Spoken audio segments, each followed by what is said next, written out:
What's up, everybody, and welcome to The Horror Within Me, a podcast dedicated to the world of horror.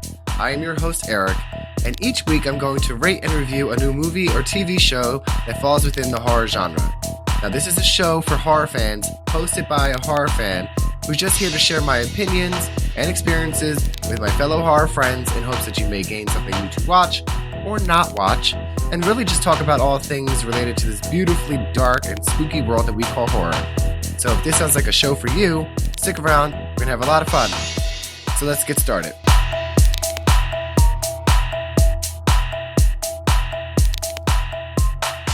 Hey, what's up, everybody, and welcome to a very special holiday episode of The Horror Within Me.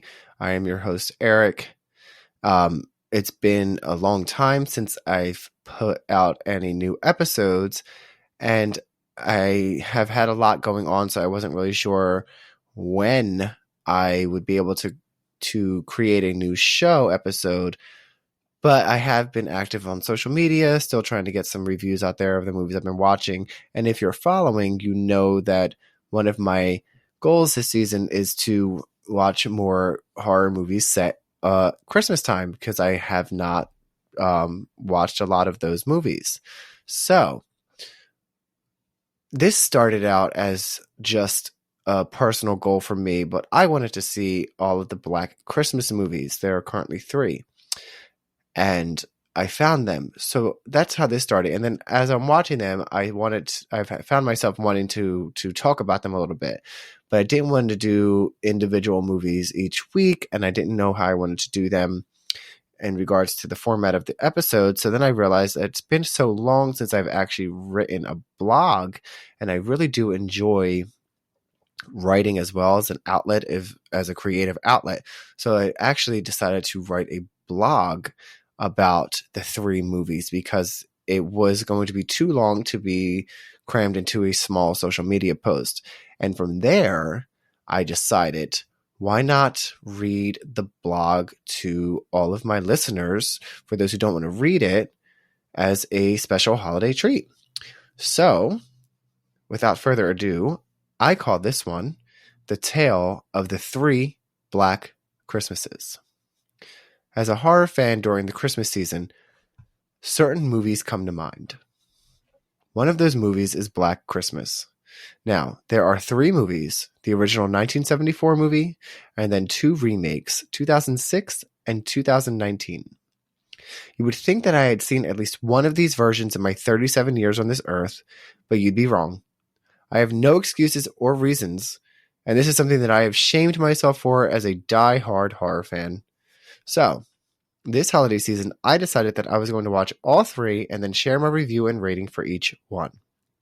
Now, like many of my fellow horror fans, I have multiple subscriptions to streaming services to always ensure that I find that horror movie to watch when needed. But one streaming service I think every horror fan should subscribe to is Shudder. Shudder is filled with both mainstream horror as well as lesser-known titles that are often better than you'd expect.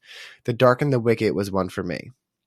But Black Christmas is widely known throughout this community, and this year Shudder has the original 1974 and the 2006 remake on their list of holiday favorites.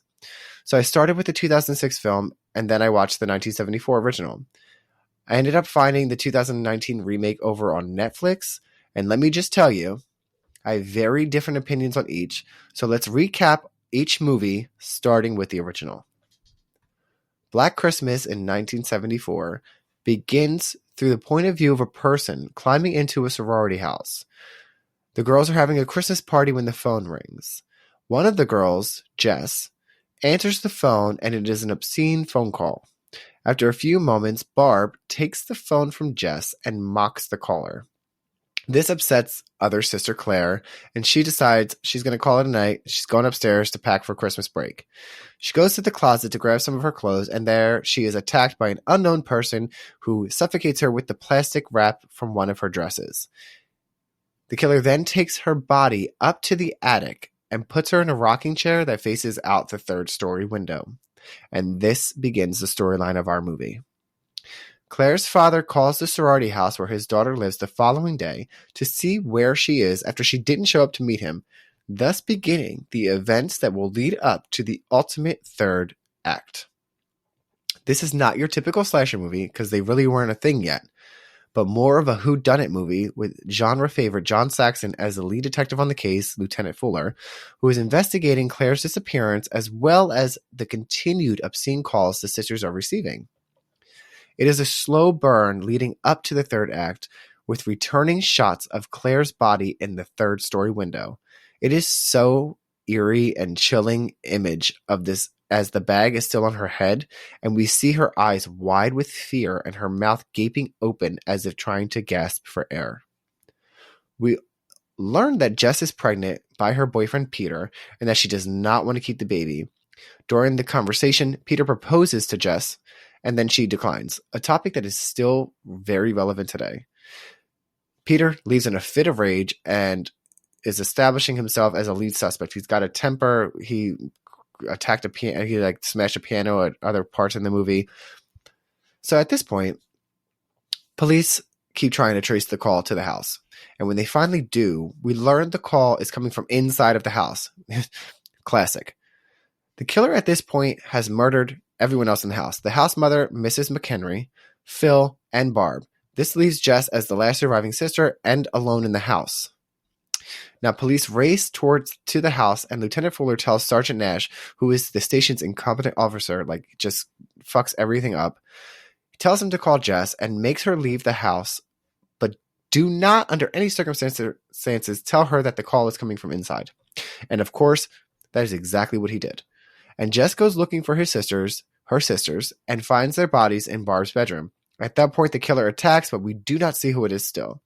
Jess hides in the basement, and at this point, Peter shows back up to the house looking for Jess. We see him looking through the basement windows. He thinks he sees her, so he ends up breaking the window to the door and enters the basement, and then we see that he finds Jess.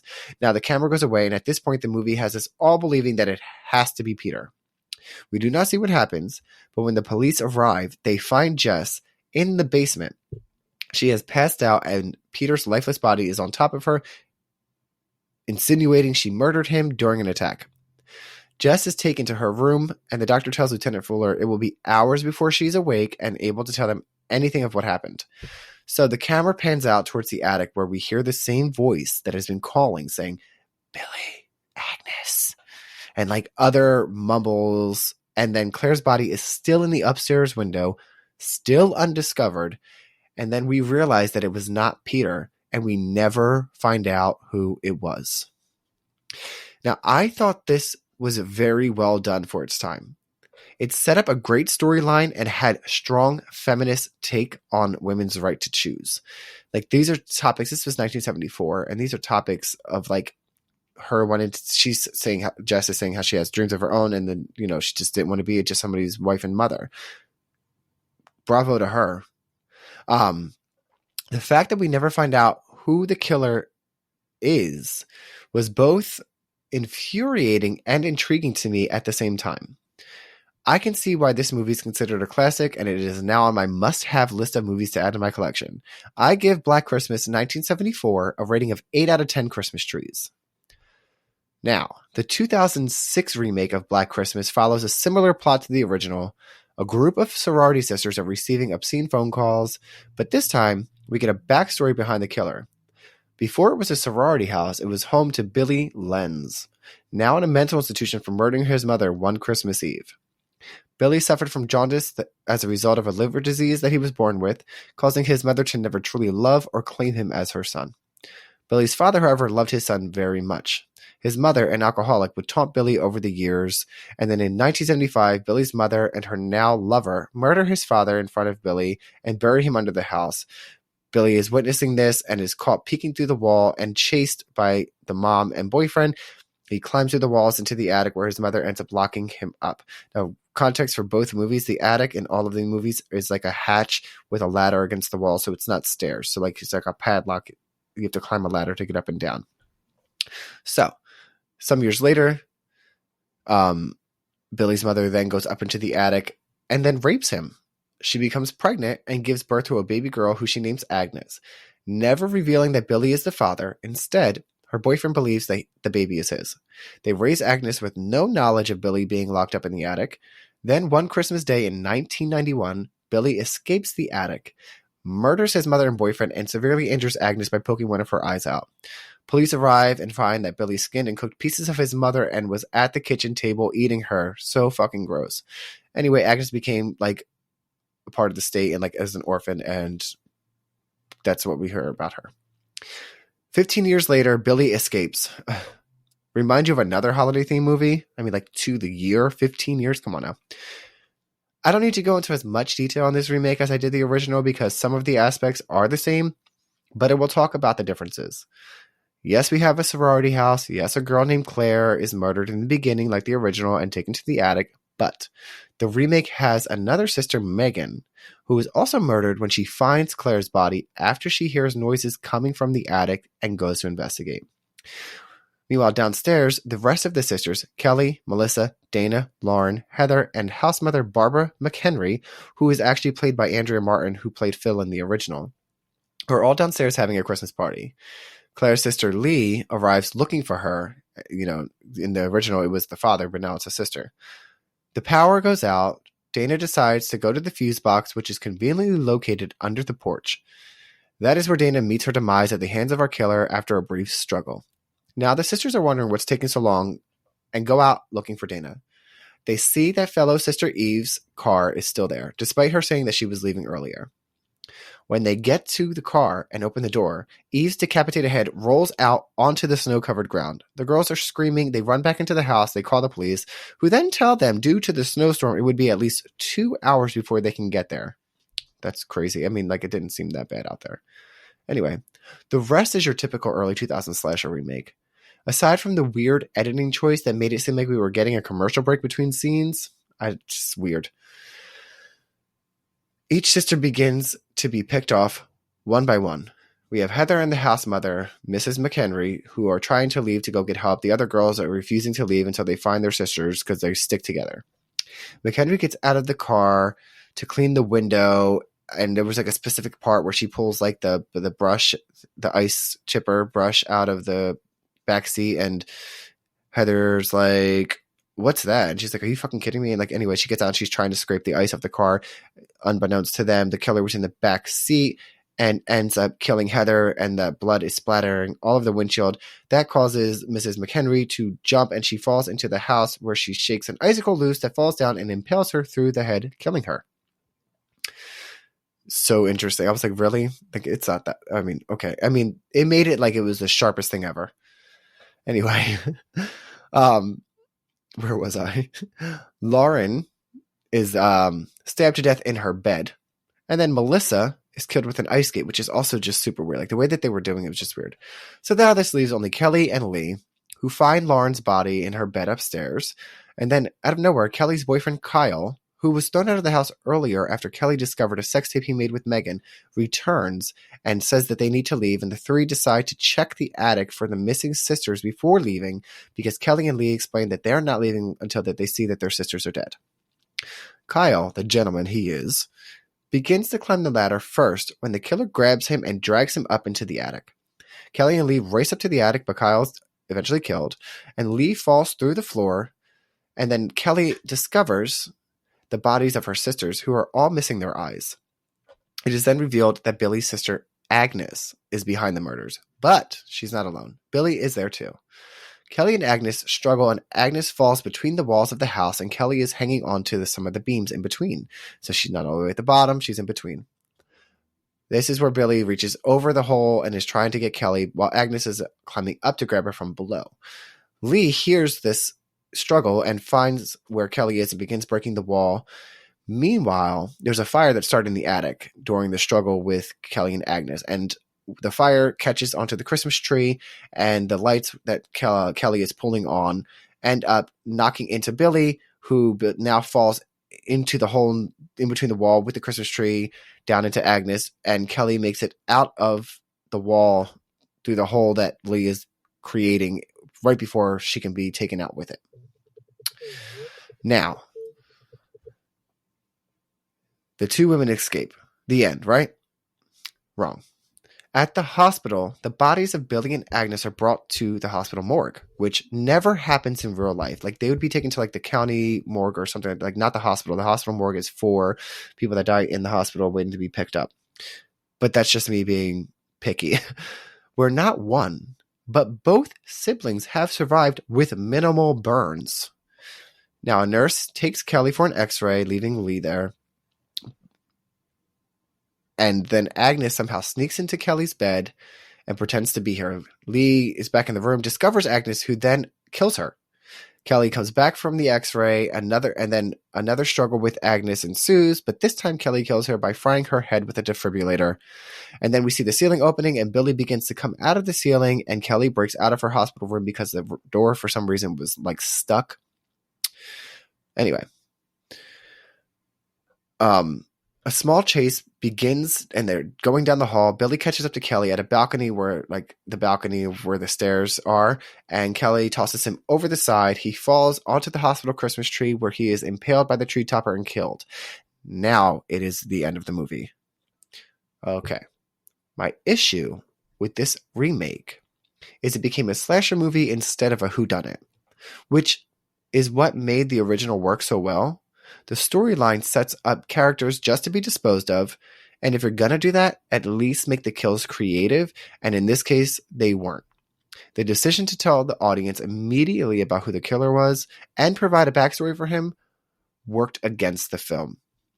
I really wanted to like this movie because it had some really great actors in it, but as much as I tried, I just did not enjoy this one. I rate Black Christmas 2006 3 out of 10 Christmas trees. Black Christmas 2019 is the latest remake of the 1974 classic. It's funny how there were no sequels ever, though.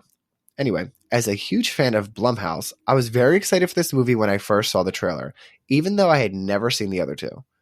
Whenever I see anything about this movie on social media, it is always negative, so I was very curious to learn why when I began this journey. So just as with the other two movies, we start with the sorority sister being murdered, except this time it is not at the sorority house. Instead, we meet Lindsay as she is walking home. She's attacked by a masked killer in a robe and killed in the snow, where she had time to make one last snow angel. I thought they were clever with that.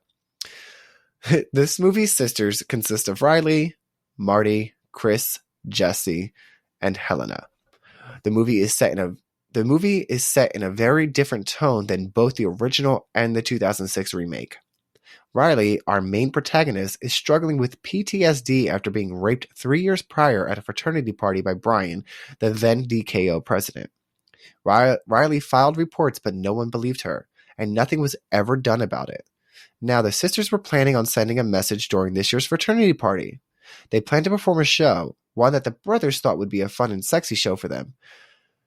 Helena was supposed to take the lead on the song, but after drinking too much and almost being raped by a DKO brother, who is stopped by Riley, who walked in on the two, Riley sends Helena home in an Uber. Riley learned that Brian was back in town and would be at the show. She tells her sisters, who are begging her to take the lead, that she doesn't think she can. They convince her to, and the show begins. The girls are dressed in cute red Santa dresses and hats, start dancing and humming, and when it is time for Riley to sing, she freezes in fear after spotting Brian in the crowd. Another sister begins to sing, but Riley quickly finds the courage and takes the lead back. The song is a spin on the Christmas classic Up on the Housetop, but instead the lyrics are changed to shine a light on the rape culture happening at DKO and Riley's story. The brothers begin booing and throwing objects at the stage as the girls run off laughing. Meanwhile, back at the sorority house, Helena is abducted by the killer. The next day, the killer attacks and kills one of the sorority sisters, Fran, while she's alone and searching for the cat of the house. This scene is very, very similar to the iconic Exorcist 3 jump scare scene, but nowhere near as effective. Riley is worried about Helena and goes back to DKO, where she runs into Professor Gelson, who Chris currently has a petition out against to get fired. He drops some papers, and Riley discovers on one of the papers the names of the girls from the sorority. He offers her inside, but she declines. Instead, Riley reports Helena's disappearance to the campus police, but they aren't much help. Later, Chris posts the video of the performance but didn't watch the whole thing, and Riley gets angry because at the end she mentions Brian's name as her rapist. Now, throughout the day, the girls have been receiving threatening texts from a contact named Calvin Hawthorne, who is the founder of the college in DKO. And now Riley is blaming Chris for provoking DKO and Professor Gelson. During the argument, Marty's boyfriend Nate gets involved, saying that all men aren't rapists, along with other infuriating phrases, causing an argument between him and Marty, and she throws him out. During all this commotion, Jess is upstairs in the attic testing Christmas lights, and then she's killed. And then Riley, Chris, and Marty are all attacked. Marty is severely injured, and Riley and Chris are separated. Chris discovers Jess's body in the attic in the chair, the way Claire's body was in the original, and Nate returns to talk to Marty but finds Riley instead. Nate is then killed, and Riley is almost killed, but Chris saves her. The two kill the attacker and unmask him. Riley recognizes him as a DKO pledge, but the blood is not red. Instead, it is black.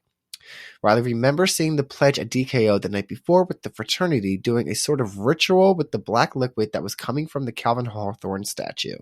The girls are attacked by another killer but escape. Riley theorizes that black magic is involved and they need to destroy the Calvin Hawthorne statue at DKO. Chris refuses and Riley goes off to DKO alone. On her way to DKO, Riley runs into Landon, a boy she met the night before who clearly has a crush on her. Landon persists he wants to help, so Riley devises a plan. The two arrive at DKO, and while Landon is distracting the brothers, she sneaks in to destroy the statue. All is going well, and she is nearly at the statue when she hears the cries of Helena. She finds her tied up in a nearby bedroom, but it is a trap, and Riley is knocked out from behind, and we learn that Helena is in on DKO's plans. Now, during the events at DKO, we learned that it is not just their sorority, but others too. A cop arrives at a house only for it to be revealed it was a different sorority house, but is then killed by one of the men in robes. Chris drives by that sorority house with the police car. The sisters of the house jump into the car with Chris, who explain they too are under attack, and Chris drives off as the killer shoots arrows at them. Now we're back at DKO. Riley's waking up. Professor Gelson, Brian, and the rest of the fraternity have explained that Calvin Hawthorne knew powerful black magic and used it on his statue, and that the fraternity pledges were possessed by his spirit when they used the black liquid to draw a symbol on their foreheads, and they now have done the same to Landon. The fraternity explained that men are all powerful, and any women who refuse to bow to them will be killed. Now, despite Helena submitting to them and providing personal belongings of the targets of the defying sorority sisters for the pledges to track and kill, Calvin snaps her neck and kills her. Brian screams at Riley to kneel before Calvin and submit to the men, and she eventually agrees, but it is a tactic to grab her comb off the altar and attack Brian. A brief fight begins, and Calvin starts to strangle Riley. And just when we think this is it for her, Chris and the other sisters show up and they attack. Riley and Brian begin to wrestle, and Brian pins her down, causing flashbacks of the night he raped her. But this time, Riley overpowers him, gets to the statue, and smashes it. Chris sets Professor Gelson on fire, and the spell on Landon is gone. Riley, Chris, Landon, and the sisters trap the fraternity brothers in the burning room, and that is how we end this 2019 remake. I would have enjoyed this movie more if they didn't try to call it a loose remake of Black Christmas. It ventured too far away from both the original and 2006 remake, to where the only recognizable things were the title, the fact that it was a sorority, and that it happened on Christmas. The theme of rape culture and toxic masculinity are important themes and deserve to be told in movies that aren't based on beloved classics. They could have called this movie Silent Night, and it would have been a huge success, as that title plays on both the idea of college rape culture being silenced and obviously the famous Christmas song. And for those reasons, I rate this movie a 7 out of 10 Christmas trees. In conclusion, the original Black Christmas has yet to be dethroned. I see a lot of people on social media who love the 2006 remake, but I unfortunately am not one of them. And the 2019 remake was good, but lacked any real essence of the original. So there you have it. I went on this journey to discover the love and hate of these 3 movies, and I can say I am so happy that I did. Each of these movies, whether we like them or not, are vastly different and bring something new with each film, so I can at least appreciate that. Happy holidays, horror family. See you all in the new year, and stay spooky. Thanks again for joining me on another episode of The Horror Within Me. Please rate and review the show on whatever platform you're listening in from, and don't forget to hit that subscribe button to get notified when new episodes drop. I'm also on all major social channels, so be sure to check out my website, www.thehorrorwithinme.com, for all those links. And until next time, my friends, stay spooky!